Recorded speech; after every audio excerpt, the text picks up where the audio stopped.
Ya no podía hacerlo esperar más, así que finalmente explicando el Strikeyverse parte 3. Por si aún no has visto las partes anteriores, puedes ver la parte 1 aquí y la parte 2 aquí, pero como siempre les haré un breve resumen. En I Am Not, Stray Kids escapó del sistema que borró sus memorias y que les impedía pensar por sí mismos, cada uno con un rol fundamental. En I Am Who cuestionaron quiénes podían ser en realidad para que así en I Am You, a pesar de aún no encontrar la respuesta, aceptaran que el camino no es solitario y que se tendrán unos a otros para proseguir la aventura. Sin embargo, nos enteramos que Yeonjin intercambió su identidad con el clon que se pilló en I Am Not con el fin de descubrir por su propia cuenta el pasado olvidado de Stray Kids, por lo que el Yeonjin que vemos en la trilogía de Klee no es el mismo que conocimos en la trilogía de I Am. Por otra parte, desde que llegan a la ciudad de Miro y durante toda la era de Klee, Stray Kids empieza a ser vigilados a través de cámaras y personajes infiltrados que parecieron relacionarse con la gente del sistema, siendo su principal fuente de información la cámara de Seungmin. De aquí, ellos deciden buscar aquello que les dará la respuesta a todas sus dudas. Es aquí que entramos de lleno a la trilogía de Klee, que significa llave en francés. Por eso, a lo largo de la trilogía se harán llamar los dueños de Klee, porque serán dueños de su propia verdad. Antes de iniciar, recuerden que me pueden seguir en Instagram y en TikTok, donde subo más contenido al respecto tanto de Stray Kids como del Strikeyverse, y sobre todo aquí donde estoy haciendo una novela que profundiza mucho más en su universo y explico todo de mejor detalle. Así que, como diría un buen sabio,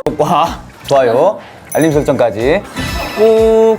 En fin, empecemos. Klee One Miro nos da la premisa de que entrará en un laberinto desconocido. In Trance, que es la primera canción del álbum, inicia con la siguiente frase en francés.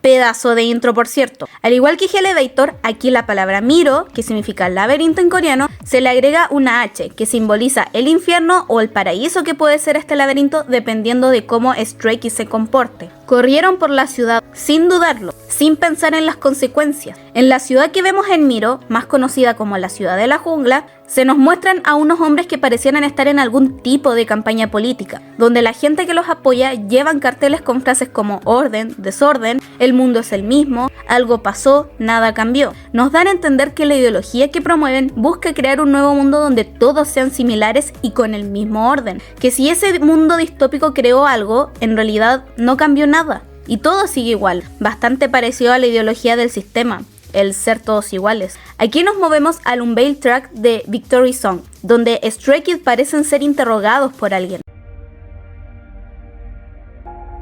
We are Stray Kids, the owners of Klee. Roll the dice. Our beginning is District 9. We break the frame, escape from the system, and go beyond the fixed line, towards stay.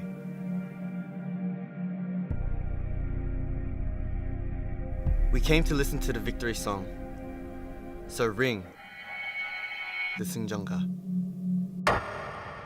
Victory Song representa ganar antes de que sea anunciado al ganador como tal, lo que les otorga cierta confianza para empezar. Lo mismo ocurre con Boxer, donde aquí mencionan que derrotan a todos los que vayan en contra de ellos. Aquella confianza les permite obtener la primera llave para entrar a la ciudad de la jungla, por eso Klee One. Así crean el plan junto a varios rebeldes para así sacar a los políticos de su campaña y ser ellos quien den el discurso. Los políticos aquí son representados por un león, el cual parece ser el logo principal de la ciudad de la jungla como referencia al poder y autoridad que este animal da. Sin embargo, Stray Kids llega representando un tigre, como la gestión emocional frente a este poder y que da mayor gobierno frente a la jungla gracias a su sabiduría. También vemos un ave a lo largo del MV y la canción, anunciando así la próxima libertad que buscan alcanzar, y será un animal que vemos recurrentemente en los próximos videos. Para mala suerte de Stray Kids, a pesar que actuaron para liberar a esas personas de caer en ideologías corruptas como la del sistema, ya que esta gente compraba a sus seguidores a través de dinero,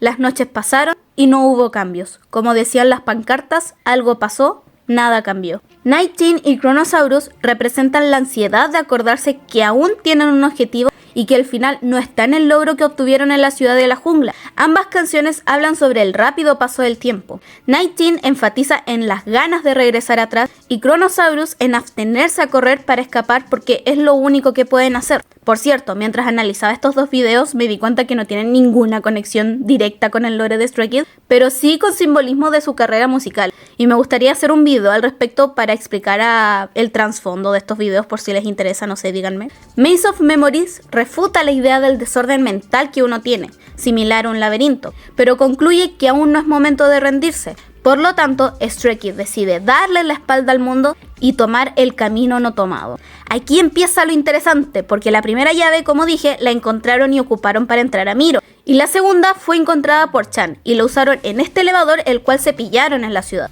Referencia a Elevator, cuidado. Como todo en la ciudad sigue igual, los llena un sentimiento de derrota y creencias que ellos cambiarían según el mundo, más que ellos querer cambiar el mundo. Las ganas de seguir con la aventura provocan que Chan inserte la llave y presione el botón de Yellowwood, o más conocido como el bosque amarillo. El elevador empieza a fallar hasta caer, y milagrosamente no ocurre mayor desastre y ellos aún están bien. El elevador se abre y se encuentran en un bosque amarillo inofensivo a simple vista, dispuesto a seguir su aventura en soledad para no someterse a las exigencias del mundo, pero desconociendo que en ese elevador al que acaban de subir los teletransportó a otro universo distinto al de la ciudad de Miro. Es así que inicia Clee to Yellowwood. El camino no tomado es aquel bosque amarillo que el único que parece entender su significado es el Yongin infiltrado. Pero a todo esto, ¿dónde hemos visto esta flor amarilla antes? Exacto, en Elevator, como que estamos teniendo muchas referencias. ¿Será que por fin entenderemos cuál es la relación de Elevator con toda esta historia? Pero como Yellowwood tiene mucho contenido simbólico, su explicación da para largo y para otro video, así que lo dejaré hasta aquí. Comenten qué tal les ha parecido toda esta aventura y qué creen que podrían pillar en la siguiente parte, porque Yellowwood tiene mucho contenido y va a ser mucho peor en Levanter, así que ¿qué consecuencias traerá esta decisión que no tomaron? ¿Cuáles serán los posibles caminos y ramificaciones que tendrán? Pero en fin, nos vemos.